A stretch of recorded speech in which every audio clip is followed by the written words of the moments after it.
Hi, I'm Emmy Wilson. Welcome to my creative design studio. In today's video, I'm going to show you how to make a Valentine's Day wreath. I'll tell you what materials that you need and where you can pick these materials up. And so here's what it's going to look like when we're finished. So if you're interested, keep watching.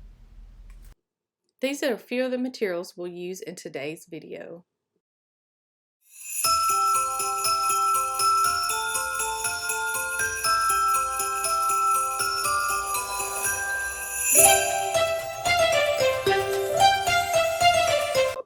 There are a few things you'll need for this tutorial. First is a grapevine wreath. You can pick these up at JoAnns, Hobby Lobby, or Michaels.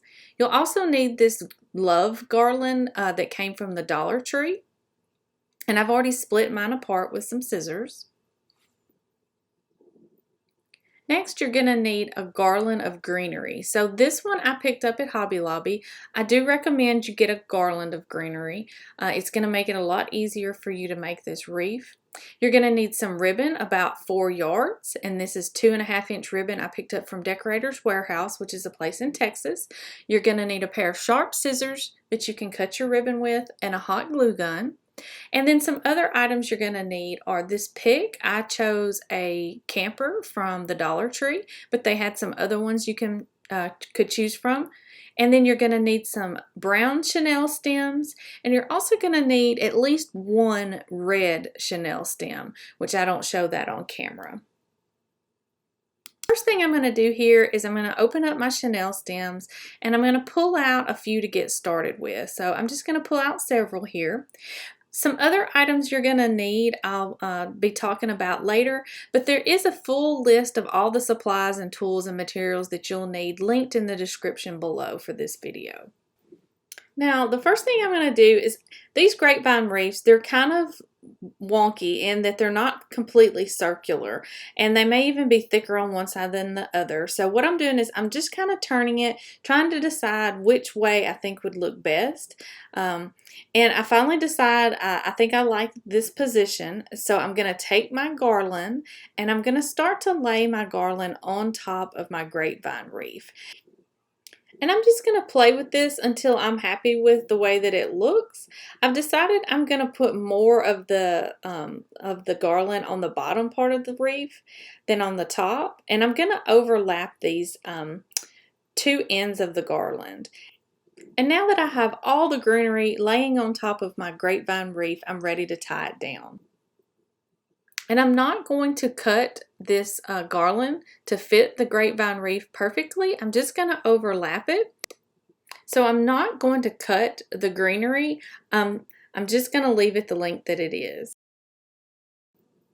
And the reason for this is I always try to recycle and reuse some of the craft things and the decorative things that I have in my house for the different times of the year. And this garland actually came off my Christmas tree. I had put it on my boho Christmas tree this year, and so I'm reusing it, and I may want to use it again in the future, so I'm not going to cut it so that I have the full length. And that's perfectly fine. You'll never be able to tell that it wasn't cut and that it was overlapped by the time that we're done. So what I've started to do here is I'm taking my chenille stems and I am tying this garland to the grapevine wreath. And the reason I'm tying it instead of hot gluing it is because if I hot glued it, I wouldn't be able to take it off later. But since I use these chenille stems, I can disassemble my entire wreath and reuse these pieces later. And so every item that I actually put on this wreath today will not be hot glued. It will all be tied onto the wreath itself, and then I can take it apart later and use these different items in different ways later. So what I'm doing is I'm just going around in different areas about every 6 inches, and I'm adding a chenille stem to the wreath itself, and I'm pushing it through the grapevine wreath and tying the garland to the wreath itself.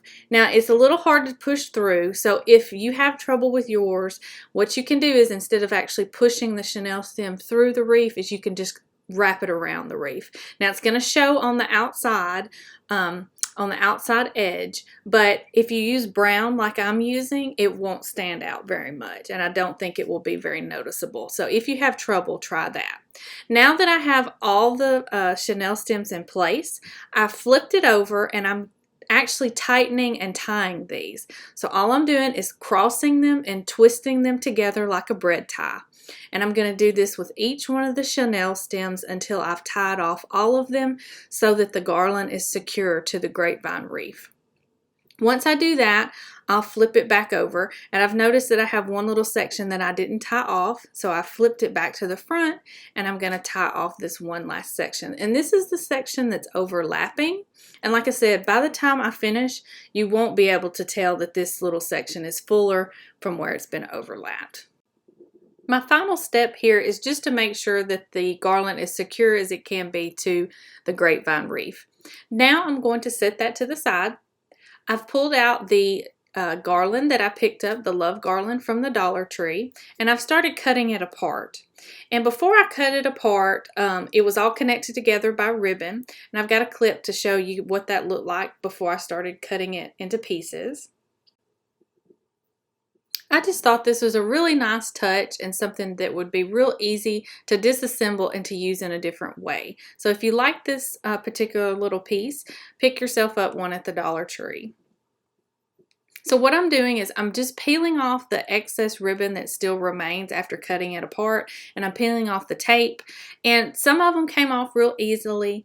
The V had some paper residue that I had a hard time peeling off, and that's okay if a little bit's left behind. You don't have to get every little bitty piece of it. And some of them peeled off real easily like the E did. But you just want to remove this, and that's going to make sure that we have a bare surface because we're going to glue to the back of these different letters. Next, I'm going to take just a plain sheet of printer paper. I've folded it in half, and I'm using a pencil, and I'm just going to draw half of a heart. And I'm using my scissors to trim around my heart so that once I unfold it, I'll have a full heart. And if you have a Cricut machine or if you have a silhouette machine cutter, you can actually do this part on your silhouette, and you don't actually need to do this step. But I didn't want to pull my machine out for just this one little bit, so I decided to hand cut, and now I'm hand tracing the heart onto my glitter vinyl. This is some glitter vinyl scrap that I just had laying around the studio. This part with the glitter vinyl is optional. You don't have to add this to your project, and I'm actually cutting 2 of these hearts from scrap that I have. But if you don't have any scrap vinyl laying around, don't feel like you have to go out and buy glitter vinyl for this project. Your wreath will look just as good without it. It's just a little detail that I wanted to include for my wreath. So now that I have 2 hearts cut, I'm going to take the first piece of the garland from the Dollar Tree, and it has a little hole drilled in the top, and I'm using my glitter vinyl to actually cover that up. And then I'm taking a piece of parchment paper to lay over the top of my glitter vinyl that's been placed on top of that heart. And I'm taking my mini press, and I'm going to press this as instructed on the glitter vinyl instructions from the manufacturer, the amount of time. Now it's about 20 seconds or so, and you want to give it some pretty good pressure and then lift. And what I'm doing is I'm checking to see how well it adhered. I have one little edge that it didn't quite adhere to, so I'm going to repress. After I repress, I'll just check to make sure that all the edges have adhered like they're supposed to, and it should be pretty smooth once you peel the carrier sheet off of the heart.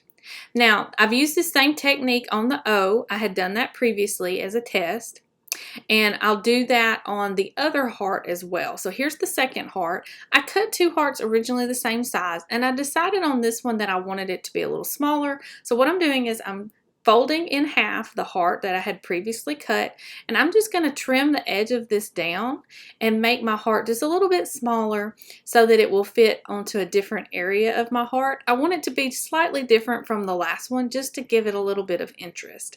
And so I'm going to trim this down by hand. Now, you could totally cut 2 different sizes on your Cricut or your silhouette from the beginning. Now that I've decided on the correct size that I like, and now I'm going to decide on the placement, so I'm just kind of moving it around. I decide that I like it on the left side of the heart, so I'm going to cover again with my parchment paper, and I'm going to press again for the recommended time on this glitter vinyl. And I'm putting pretty good pressure, so I'm using both hands. Now, if you don't have a Cricut mini press, you can use a household iron for this. You'll want to turn it up on the setting that gets you to the temperature that's recommended on the glitter vinyl, but you can use your iron.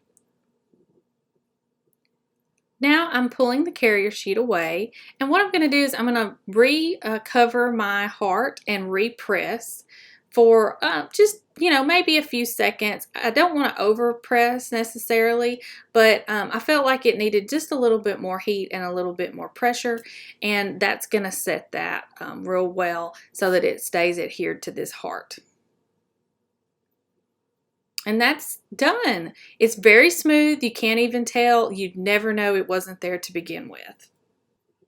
So now that I'm done, I'm setting these aside. I'm pulling out more of my brown chenille stems. I need one for each letter. And I've plugged up my hot glue gun. I'm going to bring that to temp, and while I'm waiting for that to temp up, I'm flipping my letters over, because what we're going to do is we're going to take these chenille stems and we're actually going to hot glue these to the backs of the letters. And I'm grabbing something off camera. So I picked up these little protective finger covers at the Dollar Tree. They're silicone. Hot glue will not stick to them, and they protect your fingers from heat while you're working with hot objects and hot glue. And I'm going to put one of these on each index finger, and that's going to allow me to work with these chenille stems as I glue them. I'll be able to press them down into the hot glue so that I really get a good contact between the chenille stem and the letter itself. So my glue gun is to temp, and I've laid down a line of hot glue. I'm laying my chenille stem on top, and using the finger that has the protective cover, I'm pushing down on my chenille stem so that it goes deep into that hot glue. And I'm just kind of dabbing as I go. And what I'm going to do is I'm going to repeat that process on each one of these letters.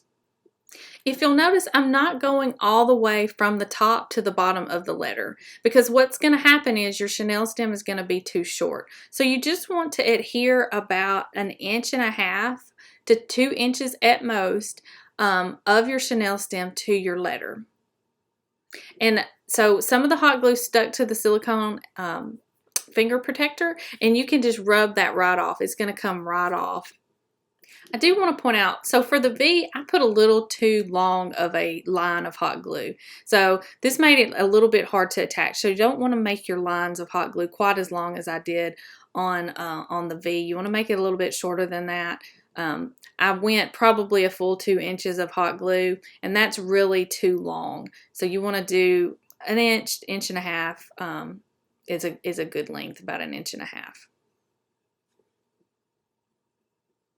I'm just attaching this last chenille stem, and what I'm going to do once I get this one adhered is I'm going to take my hot glue gun and I'm going to go back over each one of the letters chenille stems and add glue to the top. So I'm coating the top of this L chenille stem with another layer of glue, and I'm going to repeat that process with all the letters. This is just adding an extra layer on the top, and hopefully some of the hot glue that's already adhered is going to adhere to the new layer. I just wanted to put some extra to make sure that I had enough glue to hold these in place so that I wouldn't have to worry about them coming off. Now, I've picked these up. These have been sitting for a few minutes and they've cooled. I'm checking to see if they're still tacky, and I think the V and the E are a little tacky, so you want to make sure it's completely dry. Now, once it's completely dry, you can start positioning your letters onto the top of your wreath. And so right now, I'm not tying them down, I'm just placing them, and I'm getting an idea for how I want the letters to kind of be arranged on the top of my wreath. So you'll watch me fiddle with these for a few minutes, and I'm just kind of playing with the idea of how I want the letters to be turned, and then do I want them to be overlapped on top of each other or underneath. And once I get them where I like them, I'm going to pull all the letters off except for the L, and I'm going to start tying them down one at a time. And I'm starting with the L, and I'm going to use my left hand to hold the pipe cleaner on the back, and I'm going to use my right hand to flip it. And you'll see this again on the next letter. So I'm going to do the same thing with the O. Before I add the O though, I'm just kind of playing with the idea that I have it in the right place. So watch how I hold with my left hand. I'm going to hold the pipe cleaner or the chenille stem in the back. So I'm holding both sides of the chenille stem, and I'm going to take my right hand, hold the O in place, and flip over the wreath. And so that's how I did the L too. It's a little hard to see on that one. And then once I get it flipped over, I'm just twisting that chenille stem together like a bread tie. I'm just giving it 1 or 2 twists at most at this point. Now, what I'm doing right now is I'm just trying to make sure my letters are going to stay where I want them to. You'll see later in the video where I actually adjust some of the greenery and things like that. But at this point, we just want to get the letters onto the wreath. So same thing with the V. I'm going to use my left hand to hold both of the chenille stems, and I'm going to flip over and tie like you would tie a bread tie. I'm just going to give it 1 or 2 little twists. So far the letters are lining up in the places where I want them to be. I will go back and just kind of make some adjustments here in a little bit in the video, and I'll show you how I do that. First, I'm going to make sure, though, that I have the E attached good. So I'm following the same process, holding both chenille stems in my left hand, flipping the wreath over with my right hand, and then giving it a good little twist in the back. Okay, so now I'm going to kind of fidget with it just a little bit. I'm trying to decide here if I like the greenery overlapping the letters or if I want it behind the letters. And this is really just a personal preference of how you want your wreath to look. If you like your letters covered up with your greenery some, pull more of the greenery forward and let it cover up your letters. I wanted my letters to kind of look like they were kind of nested into the wreath. So some of them I'm pulling greenery in the front, and if I think there's too much of it, I'm pulling a different piece forward and then tucking the piece that I don't like behind. So you'll see me, I tuck that piece behind, and then I'm pulling out a different piece here in a minute. And just don't be afraid to work with the material that you have, the garland that you have, until you're happy with it. I like a little bit of overlap, but not too much. And that's kind of where I've landed here, is I'm satisfied with the way this looks. So now the next part is we are going to add a heart. So I'm going to follow the same process with my finger protectors and my chenille stem, and I'm going to glue this chenille stem to the back of this heart. So I've got my hot glue gun going still, and I'm just kind of trying to see if I want it angled or not, and what would be the best way to put that pipe cleaner on the back of that heart so that it will lay the way I want it to lay at the angle I want it to lay at. And I'm laying down a line of hot glue like I did on the letters, putting my chenille stem on top of the hot glue, and then pushing it down onto the heart with my finger that has the finger protector on it, so I don't burn my finger. So you just want to be careful so you don't burn your fingers with your hot glue gun. And then I'm using the same process as before, putting a second layer of hot glue on top of the chenille stem, and I'm going to set that to the side and let it cool. Next, we're going to take out our decorative pick, and this one came from the Dollar Tree, like I said earlier. And what I'm going to do here is I'm going to take a pair of pliers, and there's a little hook at the top. There's a little metal hole at the top, and I'm going to bend this backwards. Now, if yours does not have one of these, you can attach one of these chenille stems to the top, so that, like we did with the letters and the heart, you could glue a chenille stem to the top. Mine has this, so I'm just bending it back, and then I'm using my pliers and I'm bending back about 2 inches from the base. I'm going to bend back my wire. Now, mine popped a little bit. I thought it might actually fall off. If yours comes off, you can do what I'm talking about with the chenille stem, but mine did stay on. And I'm using my wire cutters to just kind of score this metal. And so I'm pressing down, but I'm not trying to cut through it. What I'm going to do is I'm going to take my pliers and I'm going to twist and pop that wire, and it should, with some pressure, break loose. Now, as I'm cleaning up, if your wire breaks off, or if it doesn't have the little piece at the top, all you'll do is you'll flip over your little camper and you'll put a chenille stem at the top and the bottom with the hot glue trick like we've used on the letters and the heart, and that's how you're going to attach your camper or your little, I think they had some that were little red trucks. They had some that were little Be Mine envelopes, but whichever one you pick, you could use the chenille technique to attach that item to the wreath. But since my wire worked out and it snapped off, I'm bending those down and I'm going to use my chenille stems to tie through and around those two areas. So what I'm going to do is I'm taking my chenille stem and I'm making sure that it's going over the top of that metal piece that I trimmed off, as well as through the garland and around the wreath. And I'm going to tie it off on the back just like I did the letters. So I'm doing the same process. I'm holding it with one hand, flipping it over with the other one, and then I'm going to give it a twist or two to hold it in place. Now that was the bottom. We also need to put one at the top of the camper. So what I'm going to do is I'm going to take a second chenille stem and I'm going to put that through that little hole that's at the top of this particular piece. Now if you don't have it, once again, just hot glue your chenille stem to the back like we did the letters. This particular one, I decided I would run it through the garland just so that I made sure I had enough chenille stem, and I'm flipping it over and then I'm giving it a twist to make sure that it's attached. Just a couple of quick turns. And now my camper's attached. So it's pretty secure. And what I'm doing now is I'm just kind of twisting it and positioning it so that it sits sort of down towards the E. I want it to be somewhat level. And then I had tied down some of the greenery around it. And what I'm doing is I'm pulling those pieces out and up so that it covers up that brown wire that was on it, and so that it covers up the brown chenille stem. Now that my heart has set to the side and that glue has cured, I'm going to do the same thing with it. Hold with one hand, flip over the wreath, and give that chenille stem a good twist on the back side. Just one or two turns is good enough right now just to hold it in place.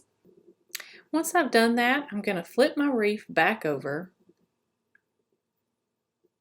And I'm going to just kind of make sure that I have everything in the location that I want it to be now that we have all of our elements attached to our wreath.